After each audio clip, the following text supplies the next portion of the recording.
Bihar EPO prelims का result आने के बाद में यहाँ पे कुछ स्टूडेंट के क्वेश्चंस हैं। उन क्वेश्चंस को आज हम यहाँ पे देखेंगे जो मेंस एग्जाम से रिलेटेड हैं। तो आइए देख लेते हैं हम लोग। सबसे पहला क्वेश्चन है कि मेंस एग्जाम कब तक हो सकता है। तो देखिए, ये मैंने आपको इससे पहले वाली वीडियो में भी बताया था कि इस समय जो करंट सिचुएशन है कंट्री में, उसको देख करके अभी बिल्कुल भी ऐसा नहीं लग रहा है कि आपका एग्जाम जून जुलाई तक होने वाला है। तो ये डेफिनेटली आपका एग्जाम डिले होने वाला है, लेट जाने वाला है। लेकिन मैं इतना ही कहना चाहती हूँ कि आप लोगों को अपनी प्रिपरेशन पे ब्रेक नहीं लगानी चाहिए। ये नहीं सोचना चाहिए कि अब तो एग्जाम लेट होने वाला है, तो जब डेट आ जाएगा, बीपीएससी अनाउंस कर देगा, तो उसके बाद में हम अपनी प्रिपरेशन स्टार्ट करेंगे। देखिए, यहाँ पे मिनिमम भी आपके पास में 2.5 से 3 महीना या 3.5 महीना आप लेकर के चल सकते हैं, आपके पास में टाइम है। और एक मेंस एग्जाम की प्रिपरेशन करने के लिए ये सफिशिएंट टाइम होता है। ऊपर से आपके पास में इस बार में यहाँ पे सीट्स भी ज्यादा हैं बिहार एपीओ के एग्जाम में। तो ये बहुत ही अच्छी अपॉर्चुनिटी मिली है आपको कि आपके पास में टाइम है यहाँ पे उन सीट्स को लेने का, इस एग्जाम को क्रैक करने का। तो आप बिल्कुल ये अपॉर्चुनिटी मिस ना करें और बिल्कुल भी ये ना सोचें कि जब एग्जाम का डेट अनाउंस होगा तो ही हम एग्जाम की प्रिपरेशन स्टार्ट करेंगे।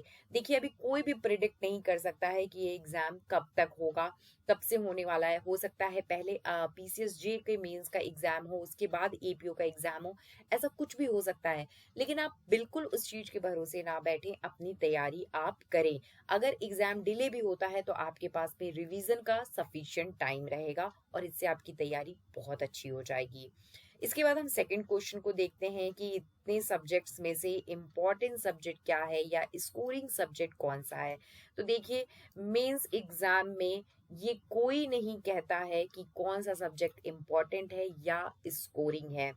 प्रीलिम्स में हो सकता है कि कोई ऐसा सब्जेक्ट हो जिससे 2 से 3 ही क्वेश्चंस पूछे जाते हैं, कोई बहुत छोटा सा एक्ट हो, तो 150 मार्क्स में से आप फिर भी 148 मार्क्स का क्वेश्चन तैयार करके एग्जाम में जा रहे हैं, तो आप वहां पे 2 क्वेश्चन का रिस्क ले सकते हैं।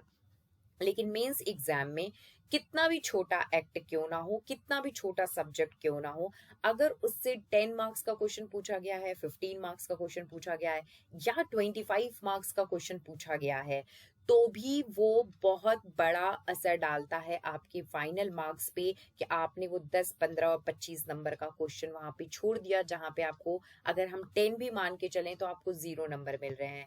और प्रीलिम्स के जो मार्क्स होते हैं वो क्वालिफाइंग होते हैं, लेकिन मेंस के जो मार्क्स होते हैं वो आपकी फाइनल मेरिट लिस्ट में ऐड होते हैं।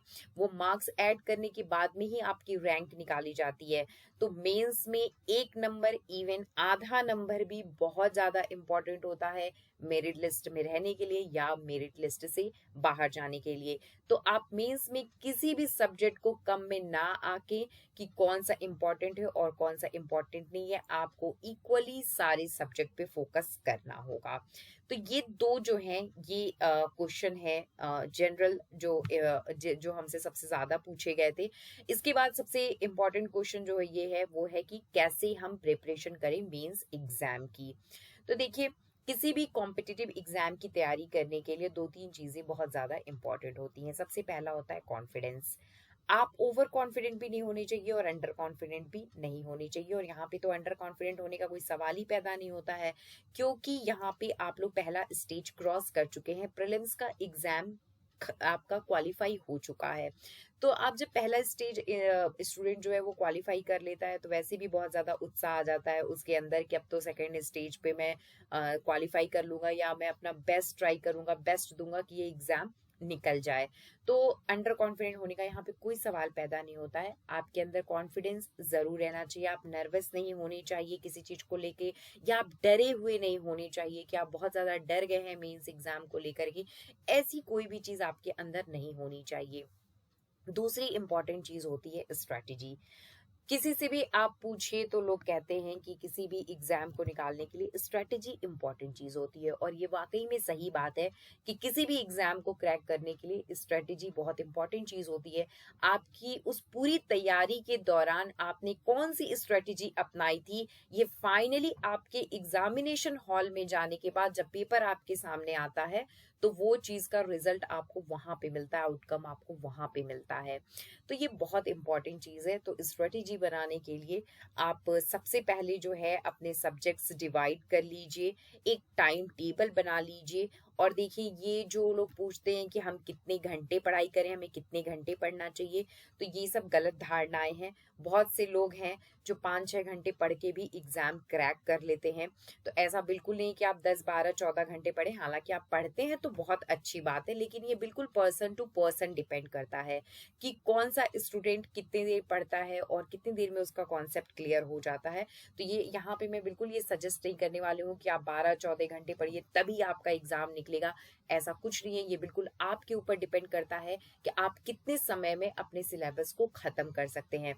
तो आप ही वो सबसे अच्छे इंसान हैं जो अपने बारे में जानते हैं, इसलिए आपको कोई और नहीं बता सकता है कि आपकी स्ट्रेंथ क्या है, आपकी वीकनेस क्या है, आपका किस सब्जेक्ट के ऊपर कितना कमांड है, कौन सा सब्जेक्ट आपको जीरो से स्टार्ट करना है, उस सब्जेक्ट में आपको कुछ भी नहीं आता है। इसका सबसे अच्छा इवैल्यूएशन आप ही कर सकते हैं। तो इसीलिए आप अपने हिसाब से टाइम टेबल बनाइए। दूसरी चीज, अगर आपको लगता है कि कोई सब्जेक्ट आपका अच्छा है, जैसे आपको लगता है कि यहाँ पे आपका आईपीसी अच्छा है, आप एलएलबी के टाइम से ही पढ़ते आ रहे हैं, उसके कॉन्सेप्ट्स आपके क्लियर हैं, या आपने कहीं पे कोचिंग करी है, वहां पे सिलेबस खत्म हो गया है और आपका उसका कॉन्सेप्ट तो क्लियर है, तो इसको चलो रख लेते हैं, बाद में पढ़ाई कर लेंगे। ऐसी गलती बिल्कुल मत करिएगा। आप जब भी टाइम टेबल बनाते हैं तो आपका जो सब्जेक्ट अच्छा है उसको भी रोज जरूर पढ़िए। कम समय के लिए पढ़िए, 2 घंटे के लिए पढ़िए, 1.5 घंटे के लिए पढ़िए, लेकिन जरूर पढ़िए। और जो आपका वीक सब्जेक्ट है उस पे आप ज्यादा समय दे सकते हैं।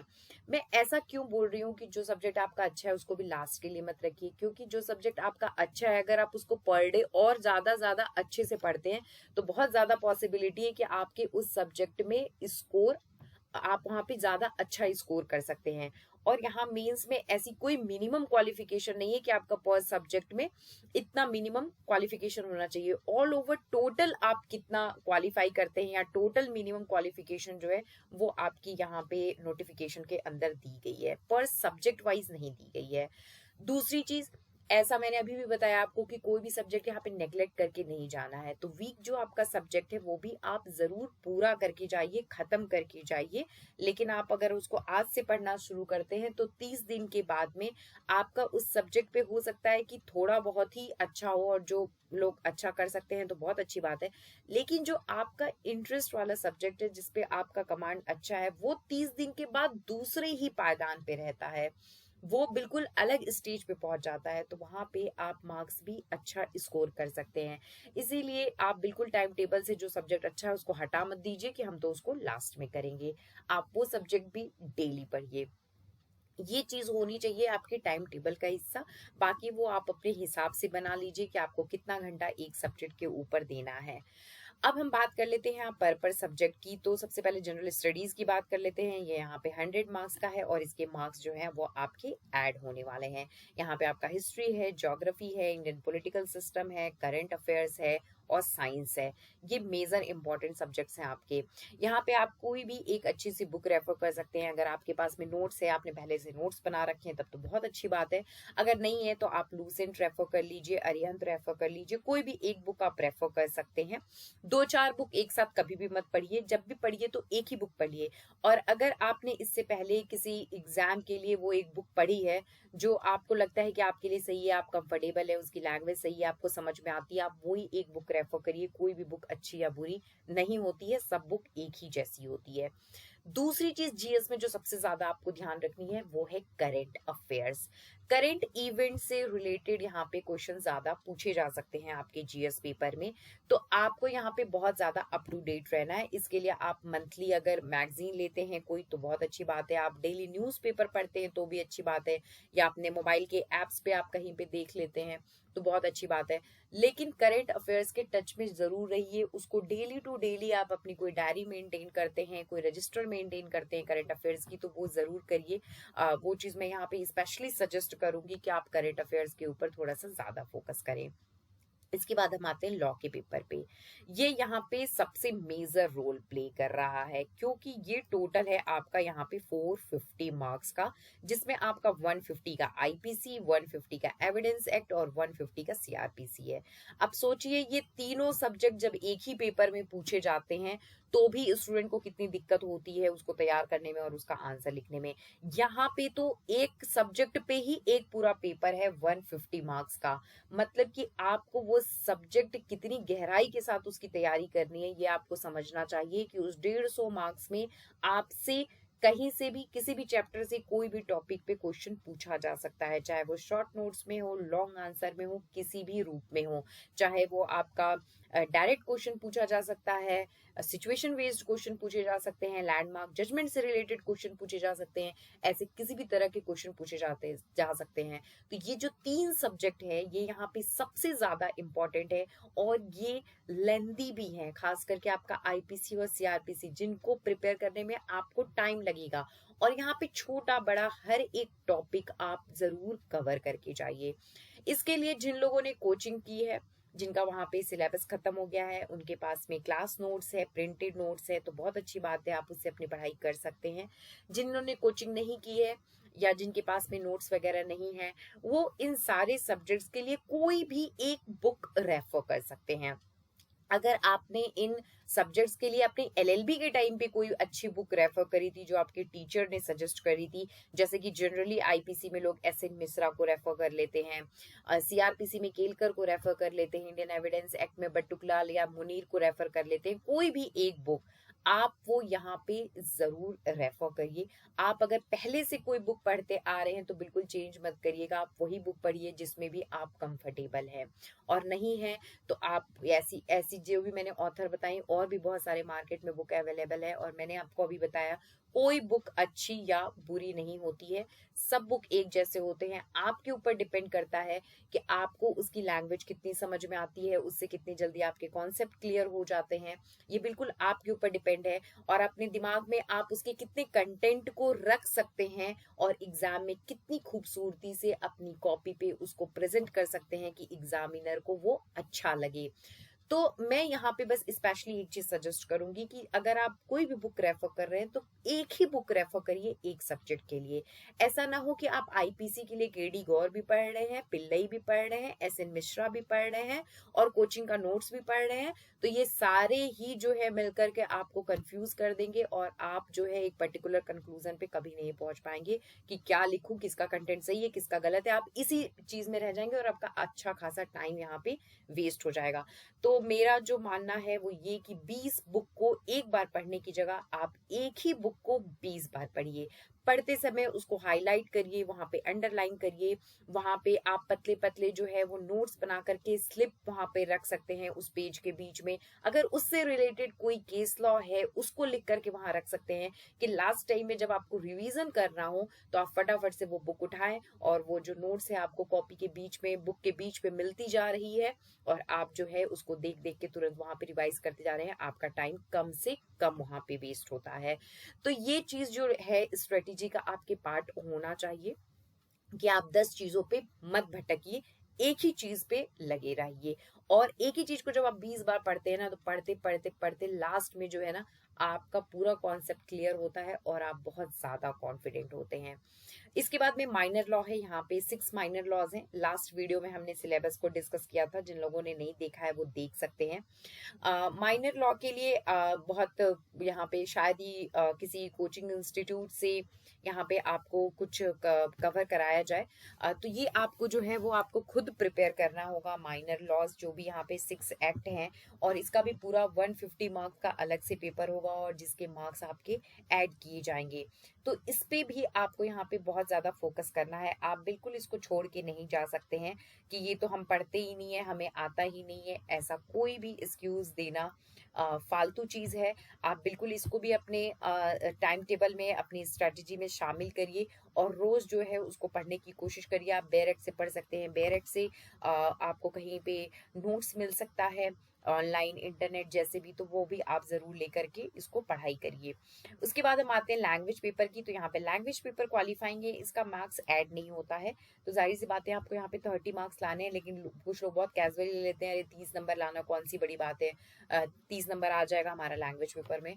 तो ऐसा बिल्कुल नहीं है। हाँ, आप इस सब्जेक्ट पे ज्यादा टाइम नहीं दे सकते हैं, लेकिन बिल्कुल अवॉइड करके मत जाइए, थोड़ा बहुत जरूर पढ़ के जाइए कि आपके 30 मार्क्स यहाँ पे जरूर आ जाए, क्योंकि अगर आपके इसमें 30 मार्क्स नहीं आते हैं तो आपके आगे की कॉपी में आपने कितना भी अच्छा किया हो, वो कॉपी साइन ही नहीं होगी। लैंग्वेज पेपर को भी बिल्कुल अंडररेटेड ना करें और नेग्लेक्ट करके ना जाएं, इसको भी पढ़ करके जाएं।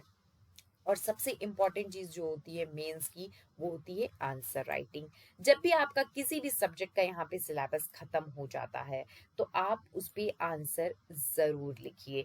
आप कोई भी क्वेश्चन रैंडम उठा लीजिए, अपने एलएलबी के पेपर का उठा लीजिए, आप किसी भी स्टेट के पीसीएस का पेपर उठा लीजिए, एपीओ का पेपर उठा लीजिए, और उसमें से कोई भी क्वेश्चन ले लीजिए उस सब्जेक्ट का, और उस पे आंसर लिखिए।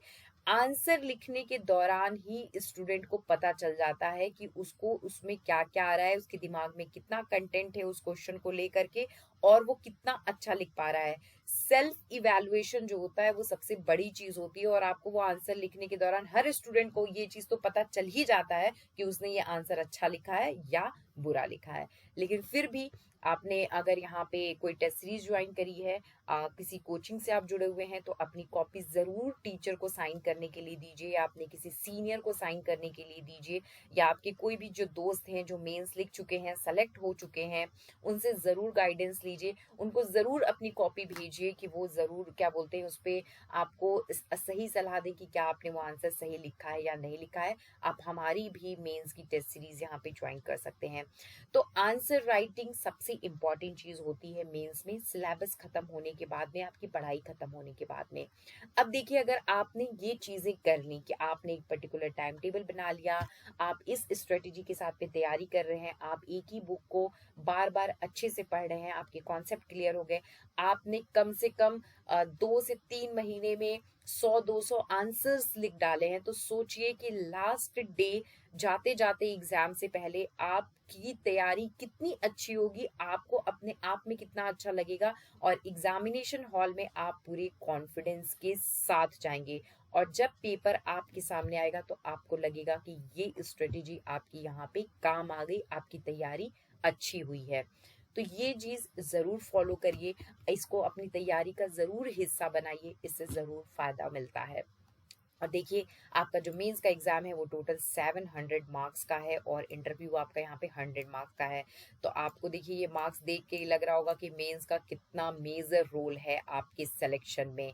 मतलब आपका मेंस में सिलेक्शन होने के बाद में इंटरव्यू, और उसके बाद भी जो भी मेरिट लिस्ट बनेगी फाइनल, उसमें आपके जो रैंक होंगे, तो उसमें सबसे ज्यादा मार्क्स जो होते हैं वो मेंस के ही होते हैं किसी भी एग्जाम में। तो मुझे लगता है कि मेंस के एग्जाम को आप बिल्कुल ही ऐसे ना लें, और अपना एक एक दिन वेस्ट ना करें। और जो स्टूडेंट ये वेट कर रहे हैं कि एग्जाम कब होगा, या कोरोना की वजह से भी डिले होने वाला है, चलो आराम कर लेते हैं, ऐसा कुछ नहीं है। अपनी तैयारी करिए। अगर आप जून जुलाई तक भी अपनी तैयारी पूरी कर लेते हैं और अगस्त में भी बीपीएससी एग्जाम लेता है, तो ऐसा ना हो कि आप नर्वस हो जाएं, आप हड़बड़ा जाएं कि अरे अभी तो हमारा पूरा सिलेबस बचा हुआ है, हमारी तो तैयारी ही नहीं हुई है, आपके अंदर घबराहट से आ जाए। आप उस समय भी कॉन्फिडेंट होने चाहिए कि अरे मेरी तैयारी है, अगर वो अगस्त में भी एग्जाम ले रहे हैं तो मैं दे सकता हूँ। और अगर उसके बाद भी डिले होता है, तो आप उसी चीज को बार बार रिवाइज करिए, बार बार रिवाइज करिए, और रिवीजन करने से बहुत ज्यादा फायदा मिलता है। तो ये जो है वो मुझे लगता है कि बेस्ट स्ट्रेटेजी है। आप जो है इसको अपना सकते हैं और इसके हिसाब से अपनी तैयारी कर सकते हैं। Thank you.